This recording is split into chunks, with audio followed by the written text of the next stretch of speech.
예수님의 이름으로 간절히 기도하옵나이다. 아멘.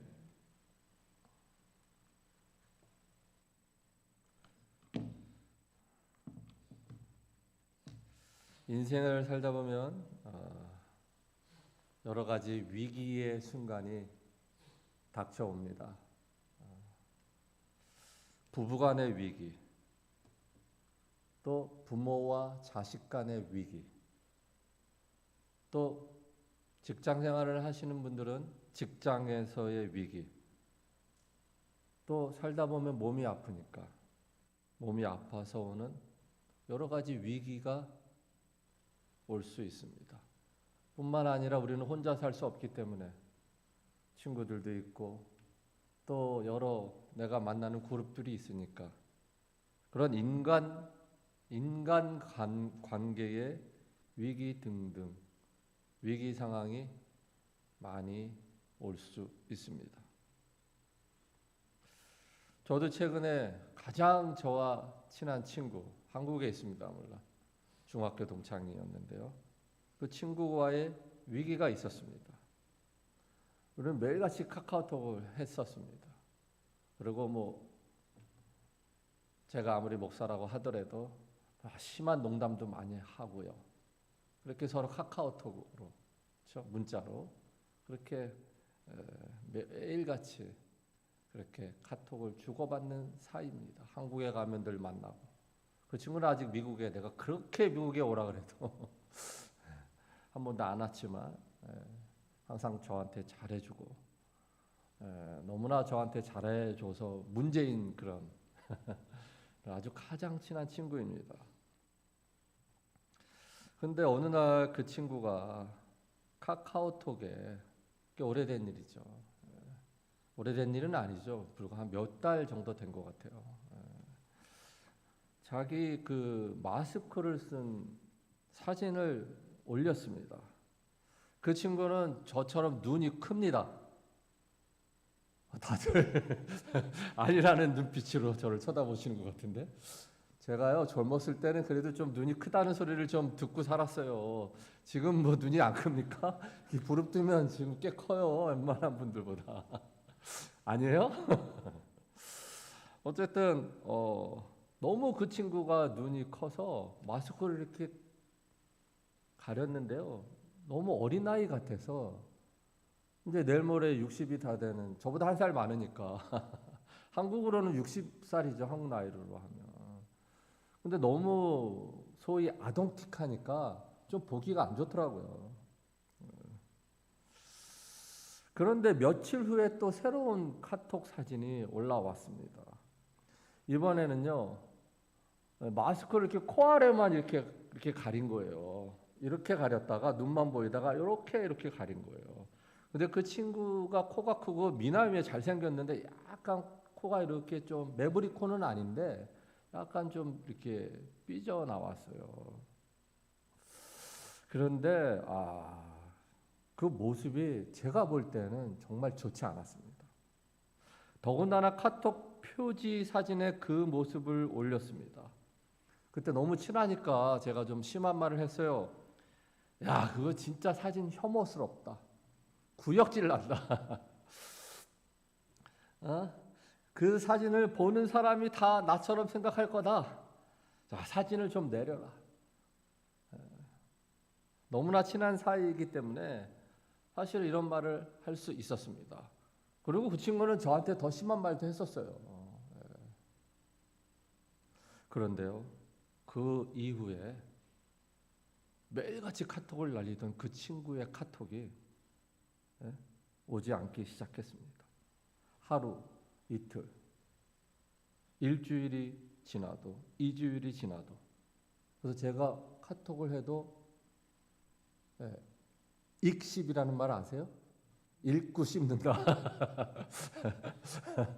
내 카톡을 읽고 답장을 안 하면 그거를 속된 말로 읽고 씹는다. 그래서 읽씹이라 그래요. 읽씹을 하는 거예요, 계속.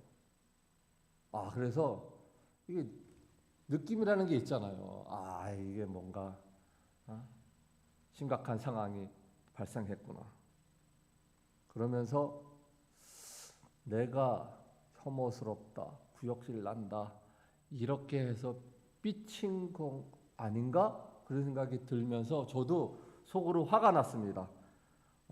제가 볼 때는 분명히 그 사진이 좋지 않았습니다. 혐오감까지는 아닐지라도 제가 생각할 때는 남들이 볼 때 분명히 거부감을 느낄 수 있는 그런 사진이라고 저는 생각을 했습니다. 그래서 그 친구를 위해서 카톡 그 표지 사진은 저만 보는 게 아니잖아요. 그 친구도 많은 그 카톡 그 친구들이 있을 텐데 그 사람들이 모두 그런 사진을 그 사진을 볼 텐데 내가 볼 때는 분명히 거부 반응이 있을 거라고 생각을 했어요.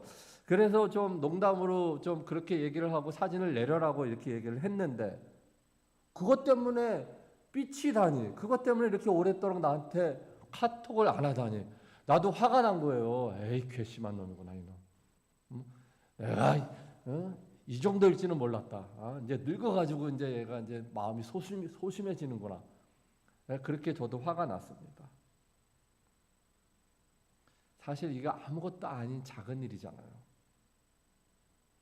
이 작은 일 때문에 가장 친한 친구 사이와 위기감이 조성된 것입니다. 결국 그가 삐친 이유를 알게 됐습니다. 제가 생각했던 그게 맞아요. 구역질, 혐오감이라는 내 발언 때문이었고 그 친구 입장에서는 아무리 친한 친구라고 할지라도 인격적인 모독을 당했다고 생각을 한 거예요. 아무리 친한 친구가 어떻게 나한테 이런 인격적인 모독을 할 수 있는 발언을 할 수 있을까? 그렇게 생각을 했던 거죠. 저는 그저 농담이었는데 받아들이는 그 친구는 아니었다는 것입니다. 그래서 제가요 카톡으로 장문의 글을 썼습니다. 사실은 그게 아니고 이렇고 저렇고 이메일이 우리에게 찾아온 뒤로 편지가 사실 없어졌잖아요. 그 이후로 처음으로 그 친구한테 오랜 장문의 글을 썼던 것 같습니다. 진심으로 미안하다. 사과의 메시지를 보낸 거죠. 나는 그게 아니었는데 네가 그렇게 생각을 했다면 정말 미안하다. 내가 용서해달라고까지 글을 썼습니다. 그랬더니 며칠 뒤에 그 친구도 내가 너무한 것 같다. 그러면서 또 나한테 사과하는 메시지를 장문의 글을 또 써서 우리 우정에 금이 가는 일이 없어지고 어떻게 보면 위기의 상황이었지만 우리 우정이 깨지는 위기의 상황이었지만 오히려 우정이 더 돈독해지는 계기가 되었고 앞으로 저도 좀 그렇게 심한 농담은 하지 말아야 되겠다 그런 생각을 하게 되었습니다. 네, 이렇게 사람은 사실은요 별거 아닌 작은 거 하나 때문에 위기가 오기도 합니다. 그렇죠? 사실은 생각해 보면 별거 아닌데 인간관계가 깨지는 그러한 위기가 오기도 합니다. 물론 아주 큰 일들이 발생해서 위기가 오기도 합니다. 여러분들은 어떠합니까? 크든 작든 지금 삶을 살아가면서 어떤 위기 상황에 처해 있습니까? 또 우리에게 이런 개인적인 즉 살아가면서 사람들과 겪는 여러 가지 위기뿐만 아니라 환경적인 위기도 있습니다. 지구 온난화로 인한 여러 가지 문제가 이 지구상에서 발생하고 있지 않습니까? 지구의 온도가 상승하고 2도 올라가면 심각한 문제가 발생할 수 있고요. 3도 올라가면 심각한 상황 정도가 아니라 지구의 위기 상황이 초래할 수 있다고 합니다. 그리고 당장 우리의 삶에는 인플레이션으로 고물가 속에 있지 않습니까? 자동차 기름값도 너무 비싸서 어떤 친구 목사님들이 어디로 오라 그러면 우리 집에서 이 부에나팍 좀 자동차 기름값 때문에 좀 걱정됩니다. 멀리 또 오라 그러면 못 간다 그래요.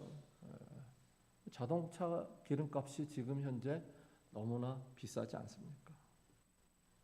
또 요즘 AI, 그렇죠? 인공지능 때문에 말들이 많습니다. 마이크로소프트, 구글, 또 요즘 아마존까지 계속 인공지능을 출시하고 있습니다. 뭐 챗봇이라는 거 저도 여기 전화기에 깔아놨습니다. 한번 해보니까 상당히 좋아요. 어떤 정보를 내가 궁금해서 이거에 대해서 좀 얘기해 달라고 했더니 아주 상세한 정보를 저에게 제공을 해주더라고요. 자, 어쨌든 AI, 인공지능이 어떤 사람들은 결국 인류에게 독이 될 것이다, 이렇게 얘기하는 사람들이 있고, 아니다, 그렇지 않다, 우리 인류가 유용하게 사용할 수 있는 것이다, 이렇게 두 갈래로 나눠지고 있습니다. 과연 미래의 AI가, 인공지능이 사람을 뛰어넘는 지능으로 사람들을 지배할 수 있을까요? 만약에 그렇다면 인류는 풍전등화와 같은 위기 상황에 놓이게 되는 것입니다. 그런데 사실은요, 개인적인 위기, 환경적인 위기, 또 과학 문명 때문에 발생하는 위기보다 정말 최고의 위기 상황이 있다는 것입니다. 여러분들 아십니까? 예? 그것은 바로 하나님 나라의 도래입니다. 하나님 나라가 곧 온다는 것입니다. 천국, 예수님의 재림으로 오게 될 하나님 나라, 천국이라는 거죠. 이 천국이 곧 온다는 것입니다. 언제 올지 모르죠. 바로 이 천국은 인류에게 가장 큰 위기가 된다는 것입니다. 그렇다면 하나님의 나라의 도래가 왜 위기입니까? 천국이 오면 세상 끝나는 겁니다. 특별히 믿지 않는 사람들은 어떻게 됩니까? 예수를 믿지 않는 사람들은 어떻게 돼요? 제가 말씀드리지 않아도 여러분들 잘 아시지 않습니까? 그렇죠? 지옥. 그렇다 믿지 않는 사람들은 그렇다 치더라도 그럼 우리에게는 어떻게 위기가 되겠습니까? 믿는 사람들에게는 위기가 아닙니까? 물론 예수님이 오시고 천국이 도래하면 우리들은 너무나 기쁘겠죠. 하지만 우리에게도 위기 상황이 아닐 수 없습니다. 왜? 나는 믿지만, 나는 구원받겠지만 내가 사랑하는 사람들, 믿지 않는 그 사람들, 그렇죠? 그 사람들을 생각할 때 그게 내 자식일 수도 있잖아요. 내 부모일 수도 있고, 내가 사랑하는 친구들일 수도 있고, 천국이 오면 그들이 예수를 안 믿는다면 어떻게 되겠습니까? 믿는 사람들에게도 천국의 도래는 기쁘지만 그런 차원에서는 위기일 수 있다는 겁니다. 자, 그렇다면 제가 왜 이런 말을 합니까? 오늘 본문은 예수님의 비유의 말씀입니다. 예수님의 비유의 말씀은 거의 모두 하나님 나라에 대해서 설명하고 있습니다. 그렇게 해서 제가 여기서 한 달에 한 번 설교할 때마다 요즘에 예수님의 비유에 대해서 설교를 합니다. 그 비유, 예수님의 비유는 거의 다 하나님 나라에 대해서 말하고 있어요. 그 중에 오늘 본문도 포함됩니다. 바로 도래할 하나님의 나라.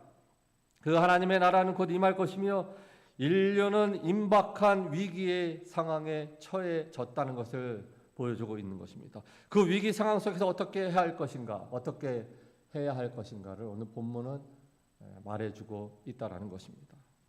자, 그렇다면 오늘 본문으로 들어가겠습니다. 들어가기 전에 오늘 본문은 사실 많은 성경학자들 그리고 목회자들, 저도 그렇게 생각합니다, 난해 구절이라고 말하고 있습니다. 많은 신학자들도 인정하는 해석하기 쉽지 않은 구절임이 분명합니다. 그렇다고 해도 중요한 메시지를 전달해 주기 때문에 시작해 보도록 하겠습니다. 오늘 본문에는 이해할 수 없는 등장인물 한 명이 등장하죠. 누구라고 생각하십니까? 바로 주인입니다. 주인의 행동을 제일 이해할 수가 없어요. 그래서 이 주인의 행동 때문에 난해 구절이라고도 합니다. 청지기의 행동도 좀 이해할 수 없는 부분이 있어요. 그러면 마지막 구절 때문에도 난해 구절이라고도 합니다. 어쨌든 이 주인의 행동에 대해서 한번 살펴보도록 하겠습니다. 두 가지 이해할 수 없는 부분이 있어요. 첫 번째는 1절에 나와 있죠. 청지기가 주인의 소비를 낭비했음에도 불구하고 그에 대한 적절한 처벌을 내리지 않습니다. 당시의 시대적 배경에는 주인은 큰 부자라고 나와 있죠. 이 주인은 최소한 그 청지기를 감옥에 넣을 수 있었습니다. 어떤 차원에서는 뭔가 적절한 조치를 취해야 되는데 감옥에 넣어야만 하는 상황이었습니다. 그런데 그렇게 하지 않았고 본문 전체를 살펴볼 때 그냥 해고 수준이었습니다. 두 번째는 8절입니다. 8절. 그렇죠? 청지기가 자신의 재산을 가지고 탕감을 해준 것을 보고 주인이 오히려 칭찬을 합니다. 여러분들 이게 이해가 되는 주인의 행동입니까? 어떻게 칭찬할 수 있다는 말입니까? 그렇죠? 여러분들이 주인의 행동을 이해할 수 있으십니까? 그리고 주인은 아니지만 이해할 수 없는 부분은 또 8절 하반절입니다. 사실 이것 때문에도 난해 구절에 속하죠. 이 세대의 아들들이 자기 시대에 있어서는 빛의 아들들보다 더 지혜로움이니라. 과연 이 구절은 어떻게 해석되어지는 것이며 우리가 이해할 수 있겠는가? 입니다. 그런데 오늘 이 부분을 생략할 것입니다. 다음에 기회가 되면 하겠습니다. 자, 그렇다면 청지기의 상황을 설명드리면서 이해할 수 없는 주인의 행동을 풀어가겠습니다. 당시 청지기는요, 어떤 옳지 못한 일을 했을까요? 1절에 보면 나와 있죠. 성경에는 구체적으로 나와 있지 않지만 주인의 소비를 낭비했는데 어떻게 낭비했는지 잘 모르잖아요. 근데 그 추측이에요. 베일리라는 유명한 학자들은 이렇게 해석을 합니다. 당시에는요, 하키린이라는 제도가 있었다고 합니다. 즉 주인이 땅을 1년 동안 빌려줍니다. 1년 동안. 그러면서 그 임차인들은 열심히 경작을 하겠죠. 무슨 포도를 경작할 수도 있는 거고 뭐 밭농사를 지을 수도 있는 거. 그때 당시에 중동에서 할 수 있는 여러 가지 땅을 가지고 경작할 수 있는 각각 그렇죠? 주인의 땅을 빌려 받은 임차인들은 자기가 원하는 대로 1년 동안 농사를 지을 수가 있었습니다. 그리고 이제 결실할 때에 임차인들은 소득의 일부분을 주인에게 돌려주는 제도가 바로 하키린 제도였다고 합니다. 우리나라에도 이런 제도가 있었죠. 소장농이라 그러지 않았습니까? 자, 그런데 이런 하키린 제도를 시행하는 땅 주인의 땅이 많으면 그래서 큰 부자들은 관리인을 둡니다. 그래서 관리인을 두어서 그 모든 것을 다 관리하게 하는 거죠. 그래서 이 관리인을 두었는데 그 관리인이 바로 누구예요? 바로 오늘 본문의 청지기였다는 것입니다. 그렇다면 그는 1절에 있는 대로 어떻게 주인의 소비를 낭비했을까요? 베일이라는 학자는 그가 뒷거래를 했을 거라고 추측을 합니다. 사실 소장농들은 계약한 대로 주인에게만 소득의 일부를 주기만 하면 됩니다. 주인의 청지기에게는 소장농들은 그 무엇인가 줄 의무가 전혀 없죠. 그렇죠? 왜요? 청지기의 월급은 누가 주는 겁니까? 주인이 주는 거죠. 소장농들이 줄 이유가 전혀 없습니다. 그런데 청지기는 주인에게도 월급을 받으면서 소장농들에게도 뭔가를 받아서 자기 입속에 자기 뱃속에 가득 채워 넣었을 거라는 추측. 정확한 건 아닙니다. 근데 추측을 베일리라는 학자는 했다는 거죠. 그런데 이것이 주인에게 들통이 났다는 것입니다. 그리고 주인은 2절에 보면 청지기의 직무를 계속하지 못하리라. 즉 관리인의 자리 또 청지기의 자리에서 해고를 시켰다는 겁니다. 자, 지금은요 직업이 여러분들 많잖아요. 그러나 당시에는 그렇게 직업군이 많지 않았습니다. 해고당하면 당장 먹고 살기 힘들어지고 가족들은 졸지에 거지 신세가 되어질 수 있었다는 것입니다. 즉 청지기에게 크나큰 삶의 위기 상황이 닥친 것입니다. 직면한 위기 상황에 놓이게 된 것입니다. 이때 청지기는 직면한 위기 상황을 대처하기 위해 묘수를 씁니다. 그것이 뭡니까? 바로 5절에서 7절입니다. 즉 주인에게 빚진 자들의 빚을 자기의 임의대로 다는 아니지만 어느 정도 탕감해 준 것입니다. 그런데 놀라운 일이 발생하죠. 이것을 본 주인의 행동은 오히려 그를 칭찬합니다. 네? 여러분들 왜 그랬을까요? 네? 그래도 1절에 나와 있는 주인의 행동은 그래도 제가 설명드렸으니까 어느 정도 이해가 되죠. 2절 다 뭐 두 번째 이 주인의 행동은 이해할 수 없습니다. 다시 한번 질문을 던집니다. 왜 그랬을까요?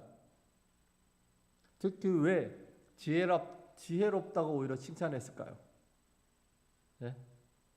그 이유를 알기 위해서는 주인의 입장을 알아야 합니다. 주인의 입장 첫 번째, 청지기가 뒷거래로 이익을 챙긴 것은 그냥 너그러움으로, 그렇죠? 감옥에 집어넣지 않았습니다. 그러나 두 번째로 자기의 허락도 없이 청지기가 임의로 탕감해 준 빚은 주인의 입장에서는 찾고 싶었을 것입니다. 그렇죠? 누가 손해 보기를 원하는 사람이 누가 있겠습니까? 그러기 위해서는 어떻게 해야 됩니까? 네? 그 소장농들을 일일이 다 부르든지 아니면 자기가 일일이 찾아다니면서 당신이 청지기와 탕감 계약한 것은 무효입니다. 사실 그것은 제 뜻이 아니라 해고된 청지기가 자기 살 길을 모색하기 위해서 그렇게 청지기 임의대로 탕감 계약서를 작성한 거고, 그거는 제 뜻이 아니기 때문에 그 계약은 무효입니다. 무효. 그러니까 다시 나에게 줄 그 몫을 돌려주십시오. 이렇게 말해야 합니다. 그런데 말입니다. 만약 그렇게 한다면 주인은 오늘날이 아니죠. 그때 당시의 시대적 상황으로 본다면 동네 사람들에게 노랑이라고, 뭐 노랑이가 뭡니까? 노랑이 맞아요? 노랭이라 그래야 돼요? 노랑이라 그래야 돼요? 노랭이가 맞는 것 같아요. 노랭이라고 손가락질을 당할 수 있었다는 것입니다. 그 큰 부자가. 반면에 그때 청지기 임의대로 빚을 탕감한 그 빚을 이 그 큰 부자가 다시 돌려받지 않는다면, 즉 주인이 자신이 손해를 보더라도 돌려받지 않는다면 오히려 주인은 당연히 존경과 칭찬을 받게 되는 것입니다. 결국 청지기 자신의 위기를 극복하기 위한 약삭빠른 행위가 주인을 칭송받게 한 것입니다. 네, 주인은 좀 손해를 보더라도 오히려 존경과 칭송을 받게 된 것입니다. 바로 청지기는 이것을 노렸던 것입니다. 그래서 주인은 청지기에게, 본문에는 나와 있지 않지만 그때 당시에 그 상황을 볼 때 이렇게 말하는 겁니다. 아이 약삭빠른 놈아, 야 위기의 상황에 지혜롭게 처신했구나. 에이 놈, 그래 알았다. 에이 이놈 아주 영악한 놈이네. 아이 그래 너 잘났다 이놈아. 에이 이제 너 빨리 관둬라. 아하하하 하면서 껄껄껄 웃었을 것이라는 것입니다. 그리고 우리가 또 하나 생각할 것이 있습니다. 주인의 왜 그랬는지, 왜 칭찬했는지 여러분들 이해가 되시죠? 또 그 외에 우리가 또 하나 생각할 것이 있습니다. 이 청지기는 그렇다면 어떻게 그렇게 할 수 있었을까요? 어떻게? 사실 이게 중요합니다. 오늘 본문에서 주인의 입장보다는 청지기가 어떻게 그렇게 할 수 있었는가가 더 중요한 것입니다. 그것은 역시 1절에 나옵니다.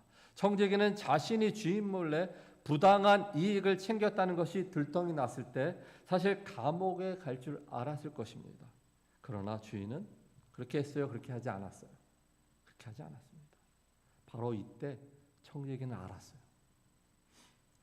자기를 감옥이나 그에 상당한 처벌을 내리지 않고 단순히 해고했다는 것은 그 주인이, 그 큰 부자였던 그 주인이 자신의 생각보다 오히려 자비롭고 훨씬 더 너그러운 사람이라는 것을, 그래서 자신이 해고된 직면한 위기 상황에서 지혜롭게 행동할 수 있었다는 것입니다.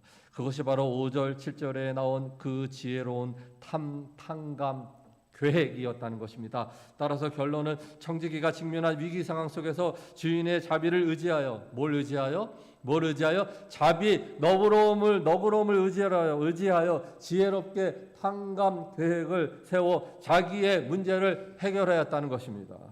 그리고 이 본문은 이것을 통해서 우리들에게 당신들도 그 어떤 직면한 위기 상황에 놓였을지라도 하나님의 자비롭고 너그러움을 믿고 의지할 때 하나님께서는 반드시 해결할 지혜를 주셔서 그 직면한 위기 상황에서 벗어날 수 있게 해준다는 것을 보여주고 있다는 것입니다.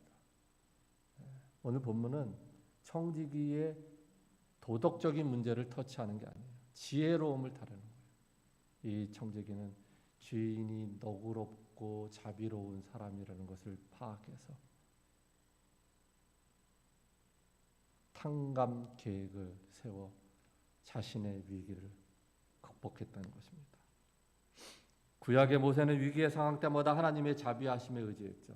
얼마나 많은 위기 상황에 놓여 있었습니까? 앞에 홍해가 가로막고 뒤로는 애굽의 무장한 군사들이 쫓아오고 있었을 때 그는 자신의 힘으로는 사실 아무것도 할 수 없었습니다. 그때 그 절박한 위기 상황 속에서 하나님만을 의지할 수밖에 없었습니다. 그때 하나님의 지시대로 지팡이를 쫙 들었을 때 에바다, 홍해가 갈라지는 기적이 일어났습니다.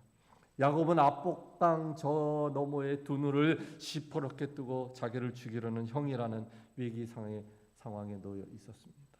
그때 그가 할 수 있었던 것은 오직 하나님만 의지했던 거죠. 결국 그는 천사와 씨름하여 승리하는, 그래서 그 위기 상황을 모면하는 지혜를 발휘했던 것입니다. 그렇다면 저와 여러분들은 지금 어떤 위기의 상황에 놓여 있습니까? 당황스럽고 곤혹스럽고 어떻게 해야 할지를 모를 때 과연 저와 여러분들은 어떻게 해야 합니까? 저도 그런 일을 많지는 않지만 여러 번 겪어봤습니다. 지금도 사실은 겪고 있습니다. 그럴 때 천국의 주인이신 자비롭고 너그러운 하나님을 의지해야 합니다. 그 문제의 해결책은요, 위기 상황이 내 앞에 닥쳐 있을 때 그 위기 상황을 해결할 것은 내가 아니에요, 여러분들. 내 돈이 아닙니다. 내 인간관계, 많은 사람들은 인간관계를 동원해서 뭔가 그 위기 상황을 모면하려고 하는데요, 사실은 그것도 아닙니다.